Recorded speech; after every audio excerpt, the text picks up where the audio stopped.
I'd like to introduce New Beginnings Development and Marketing Coordinator, Nicole Pollock. She's invited a group of alumni from throughout our agency's history to join us today and share with us some of their stories of hope and the experiences that they had working with New Beginnings over our 40-year history. So thanks so much and welcome. And we'd like to introduce our alumni panel. Hi, everyone. Thank you for coming, and a very special thank you to our alumni for coming here and sharing their stories. Our panel represents different decades, as Rachel said, throughout New Beginnings history. And with us tonight, we have Alicia, Shane, and Matt. Alicia, I'll start with you. When and under what programs did you begin with New Beginnings, and what brought you here? Hi, everyone. Thank you so much for inviting me. I was in the program from 95 to 97. I started off in the shelter and then moved to the tea house. That's what we called it back then. So I don't know what you call it, transitional living house. I remember Mike Fletcher. I think he just recently retired. I kind of followed through the years to see where New Beginnings. I work in the HR department with Geiger, and they're a big supporter, as I am, of the program still. So I always kind of see what was going on. So yeah. All right. I don't know if there was another question there. Yeah, no, that's all right. Don't want to ramble. New Beginnings in the beginning when you first came to New Beginnings, kind of the interview questions that we had gone through.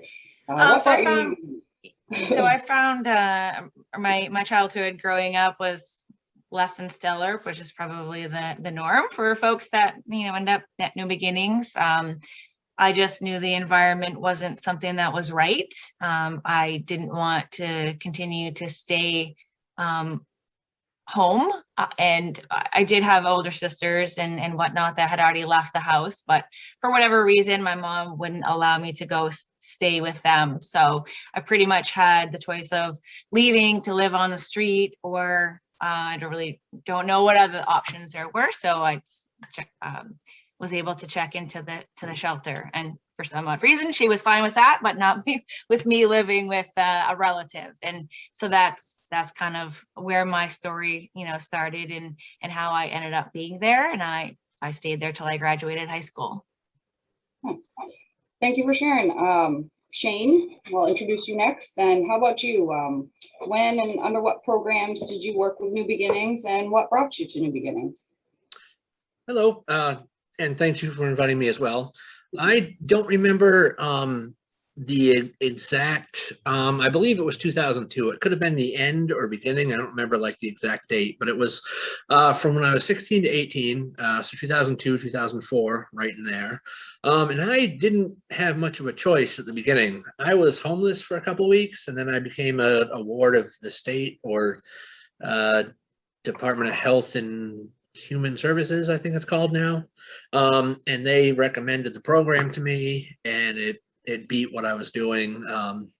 And I figured I could just go in there and like I could do whatever is needed and be out in a couple months. I didn't realize it was going to be this sort of life-altering adventure, but I'm happy, and I don't know if I would be where I am today without it. So I thank New Beginnings and everyone involved very much. Oh, well, thank you for sharing that.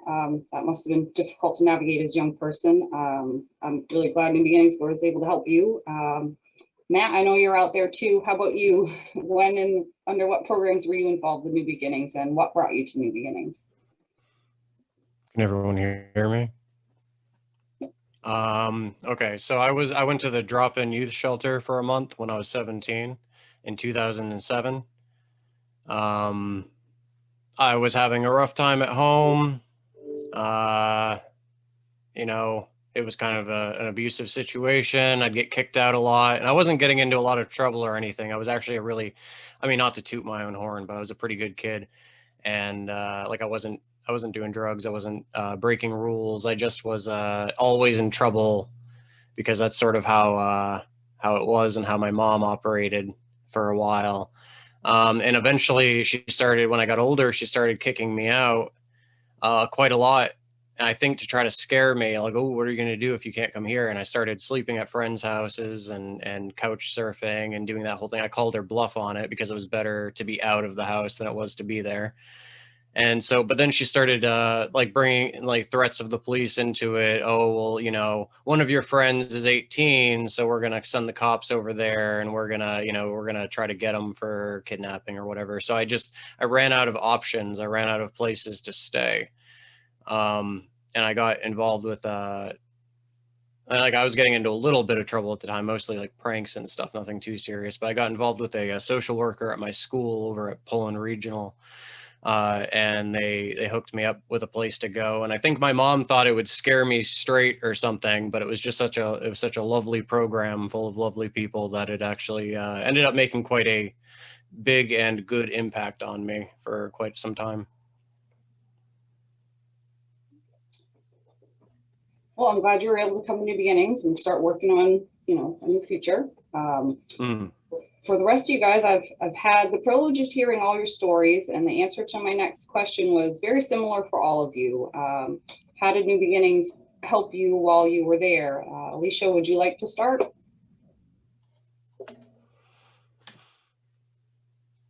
Sure.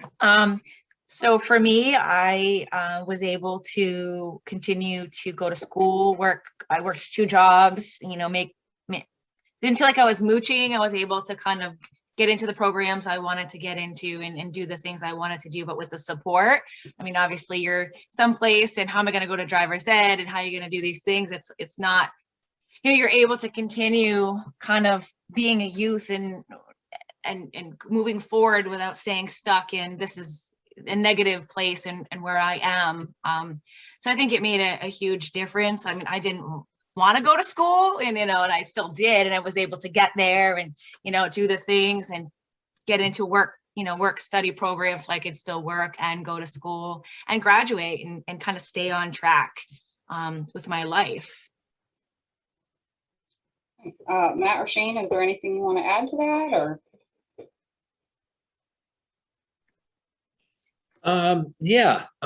New Beginnings was very helpful for me as well. I was focusing mostly on school. I didn't have a full-time job when I was there. I might have had a couple part-time jobs. It was a long time ago, so I don't remember all the exact specifics. But my big hurdle was people. I didn't have a really great rapport of dealing with people, and a lot of my childhood was geared towards if you express feelings as a man, it's wrong, or there would be physical abuse from whatever elder was in my life. So I kind of kept to myself. I was mostly well behaved at the point of like, well, if a dog's beaten down enough, they're just going to sit in their corner and do what they want. So it helped me kind of come out of my shell and revel it, like kind of reveal all the inner quirks and awkwardness that was me. So that in itself, I think, helped me be a better functioning adult later on, as well as help me finish school. And then I left to actually go to Job Corps in Limestone, Maine. And at the time I got my A+ certificate in computer repair, which I don't do anymore because it was boring, but I did go and do that, and I got my license through them as well. So they helped me with a bunch of milestones that I don't know how would I got on my own. Nice. Matt? Yeah. How did New Beginnings help me? Yeah. Well, first of all, they gave me a comfortable, safe place to sleep. That's always super important because when you're kind of trying to find a place to crash, sometimes you don't always find the best places. And I never felt unsafe at New Beginnings at the youth shelter. I remember like we went to the Nutcracker and like I went to the gym, like off-site stuff that you'd sign up for, and I saw some movies there that were very like the staff just picked the best stuff. But mostly what it was is that I just felt like happy and relaxed, and that stuff can seem very superfluous. But when you're a a young adult who's had mostly, you know, tumult and conflict in your life, having a place that just feels sort of even keeled is extremely beneficial. They mediated time between me and my parents, which was very validating because it was the first time my mom ever sort of treated me very poorly in front of other people, other than my immediate family. And so they got to sort of see that. And for once, I didn't feel like I was crazy about it all. I felt very validated by that. Because when you're a kid and you tell people things, oh, my parents aren't treating me very well, a lot of the times, I don't know how it is these days, but it seemed like a lot of the times it was very like, oh yeah, okay, yeah, oh yeah, you don't like your parents, that's normal, you're a kid. But also they helped me because I was having trouble in school. They set me up with Job Corps as well. Shane mentioned that as well, I believe. I got my CNA certification, and it really helped springboard me into the first few years of my adult life because I had a job in the medical field. I had an apartment at 18. You know, pretty much as soon as I turned legally adult, I had my own place. I was able to pay my own bills, and it was a welcome breath of fresh air. Nice. I think those are all things that a lot of us just take for granted. Looking back now, is there anything particular or in particular that you felt really affected you and that you appreciated about New Beginnings? Shane, I know you had some very poignant answers to this question, particularly about some of the staff and programs you were part of. Do you mind sharing? Yeah, sure. What was the exact question again? Is there anything in particular you really felt that affected you and that you appreciated about New Beginnings? Oh, okay. So I went over a little bit of it before, but the staff was I lived at the TLP in Lewiston. I think it's a different place now, or maybe I don't. It was men and women were separate. A few years ago, I think they combined them. I don't know if it's still the same way. That's beside the point. But and there was different like programs and like laundry vouchers. Like you could do stuff and earn these vouchers, for example, to do your laundry. And for the whole 2 years I was there, I never paid actual money to do my laundry the whole time, which was kind of neat. It's like a reward system. And they were very helpful with like moving on to the future, like finances. If I had an issue with a roommate, they try to, you know, move you around to different apartments. So they tried to set everyone up with the best kind of person you could be with. But what really stuck out the most about me was the sort of sense of independence. For instance, when I was at the TLP, they had different like levels where you could have a later curfew. I forget what they're called, but the higher like level you have there, or like the more responsibility you get, the more later you can stay out. And there were times where I wanted to stay out later. So I'd call up Walter, for example, who was one of the I'm not sure the exact title, but the guy who stays overnight, or the woman person, whatever they're called, I want to say night watch, but that's not the right word. But there's like a person who stays overnight, so there's always someone there for you. So I call them up and say, hey, I had an extension to midnight. I'm gonna be home at like 1:30. Is that okay? And sometimes it would be, or sometimes it's like, no, you have to be up at midnight. So I said, okay, well, this is where I am. This is when I'll be home. And I will deal with the consequences tomorrow. And sometimes it would be a restricted curfew for the next week, and I was fine with that. And I just felt, for the first time in my life at that point, like respected. Like I was listened to, I was treated like an adult, and I realized, hey, these are the consequences. I don't really want to stop what I'm doing right now. I'm going to stay out, and I'm going to be home. And I just think that because I handled it in a mature way and they knew where I was, it wasn't like I was just out wandering the streets at 2 a.m. or something. And because I had a history of being respectful and well-behaved, that they let me, I don't want to say let me break the rules, because that's not the point I'm trying to make, but they let me make my own decisions and, you know, kind of control my life. So even though I was, you know, their rules and their place, and and on food stamps at the time. So a lot of stuff was controlled by the state or them. I still felt like I was in charge of a lot of what I did, and I really think that's a huge point.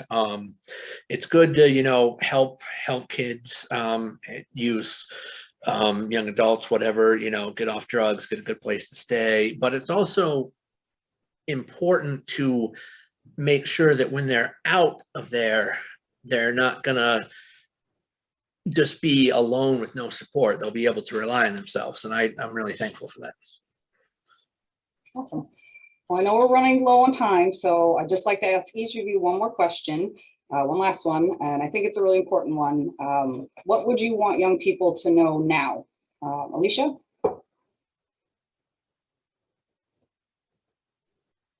I think what I like for my message to be, or what young people to know, is that they're not really alone. There is some place to go. They don't have to settle. So if there's some place that's not safe, or, they're feeling like there's not an out, there is. They just have to ask for help. And that's obviously really hard sometimes for people to do, or to just leave a situation, period. So that's my message, I guess. Awesome, thank you. Matt? Sure. I'm actually going to read off something that I wrote, because I think I write better than I talk on the fly. So I'm just going to pull that up and I'm just going to read it. There's a lot of stuff in this world that is hard to explain if you haven't lived through it. I think a lot of the time adults try to tell kids how to avoid the crappy stuff, which is totally fair. But I think a lot of the time what happens is kids are going to be kids. And so they're not really going to understand things they don't have any experience with. It's part of what growing up is. It's part of figuring things out. Often enough, they even figure things out before an adult ever says anything to them about it. Whether that's, totally right or not, what they've heard is a different story. Kids, especially teenagers, are usually pretty smart. That's why they can throw us adults for loops so often. But I think sometimes, looking back when I was younger, sometimes there were things adults would say to me and they'd help. And this is sort of the crux of that, is hope can feel like a silly thing, because being cynical can get you laughs, and because being hopeful puts yourself out there. Putting yourself out there is scary, especially if it's worked out so poorly in the past. But if you aren't looking, if you don't ever put yourself out there a little bit, you won't notice when someone is trying to lend you a hand. It's a hard thing trying to figure out who's trying to help, who's trying to take advantage, who doesn't care. It's hard for adults too. So don't get me wrong, it isn't just because they're a teenager or whatever. It can be especially difficult when things with your family break down. It's normal to approach everything and everyone with some caution. But I would just try and remind them that if they keep their eyes open, they might just see someone who is willing to help them. As unlikely as it seems sometimes, the world is full of good people who will help those who need it. The world is made of people, and people are complicated, but there are so many genuinely kind and compassionate people out there. It took me a long time to realize this, but I'm glad that I did. And I hope if anyone feels this to be untrue, that they too are proven wrong one day, like I was, by the kindness of strangers. So I would just tell them not to give up. Awesome, thanks, Matt. And Shane, what would you want young people to know now? Yeah, well, I'd say it breaks down into two things. One, it's okay to need new beginnings. You don't, like, I was filled with a lot of shame and regret for needing it, like I'd failed or couldn't function as a correct member of society, and I needed this help. And that carried with me for a while. It wasn't until I was about like 26, 27, where I realized that I was thankful for the adventure trips, for the staff, for the memories there. I was kind of saddened that I didn't maintain those strong friendships with some of the youth workers because of boundaries and whatnot, which is fine. But I just think, looking back on it, I could have handled things better at the start if, for me, I realized that it's okay to need this place. And in order to have it work, you have to sort of want to be there. And it took me about 5 months when I first got there before I felt like I wanted to be there. And the other thing I would say is, is sort of specific to me, but I'm sure there's others out there. It's okay to be angry. I was an extremely angry individual. I've been through anger management 3 times in my life. I got certificates and everything. And I still have problems with anger to this day. I was a kind of, I guess there's words for it, I don't remember them, but I just like to think of it as a slow burn. I would take everything in and I just stuff it down. And over time, I'd let it, sort of simmer until I erupt in some phantasm spectacle of self-destruction. Because I was also compassionate and nice and I didn't want to hurt anyone. So I just left myself for my own stuff. And I probably put about 6 or 7 holes in New Beginnings. I smashed at least 1 window while I was there. I spent a majority of my time trying to fight myself. And it's hard to be vulnerable, especially when you're, some's coming off the street, some's coming off the shelter. Some kids are just there because they don't have anywhere else to go, or they're, thrown out of their own house. So you're in this variety sort of with a bunch of different people, and then you have staff, so you have to be like an adult and a kid at the same time. It's hard. So I just want to say it's okay to feel the way you feel, and no one else can kind of police your emotions, and you have to accept those and be willing to talk about it with someone in order to sort of grow and move past that. And that kind of works if you're an adult or a kid, but specifically, I think when you're at a program like this, you have a lot of resources that you don't so much have as an adult, or if you have money to pay a therapist, I guess you could have some similar, but it was free for me at the time there. So I guess I just boil it down to it's okay to be angry or feel however you want to feel. Well, thank you all for sharing. Unfortunately, we're cutting it close on time, so I just want to say again, thank you guys so much for coming here and sharing your stories with us. Rachel, did you have any words you'd like to wrap this up with? Yeah, I just am really super grateful that you 3 were willing to share of yourselves today, and really give folks a glimpse of kind of sometimes every day, like you mentioned, Shane, in the program, you don't always see the change that's happening below the surface for young people. Sometimes you see big changes, sometimes you see small ones, but I think what all of your stories help illustrate is just that some of the change we don't see the results of until later in life. And so all of you have had experiences where the things that happened for you at New Beginnings informed who you became in your 20s and 30s and later in your life. And so I'm just super grateful to you for sharing today. Please make sure that Nicole has your mailing address, because we'd like to mail you a thank you gift on behalf of New Beginnings. And I know we can't actually really hear each other's applause, but I just want to thank you with a round of applause as well. And then we'll turn things over to Kelly for the annual service award. So thank you so much. Thank you. And Matt, Shane, and Alicia, thank you so much for sharing your stories. I was seeing some of the chats as they were coming up, and I think we would all agree it's very much appreciated and so helpful to hear, and congrats to all of you in your successes. I now have the pleasure, the board of directors established the annual service award in 2015 to honor a person or organization who's shown dedication and service to New Beginnings and or has made significant contribution in the areas of youth development, child welfare, or homelessness through their advocacy and strong commitment to improving the lives of vulnerable young people in Maine. The New Beginnings Board of Directors is pleased to announce that Dr. Josephine Conti is the New Beginnings 2021 Service Award recipient. For many years, Dr. Josie, as she liked to be called at New Beginnings, was a doctor specializing in integrative family medicine and a member of the faculty at Central Maine Medical Center's Family Medicine Residency Program in Lewiston. In 2016, Dr. Conti reached out to New Beginnings with the idea to start a free wellness clinic located on site at our youth outreach drop-in center. Dr. Josie began by offering weekly Thursday evening wellness hours at the drop-in center herself, as she recruited interested resident physicians to volunteer The clinic grew from the seed of Dr. Josie's idea to ongoing weekly wellness hours staffed by residents over nearly 5 years.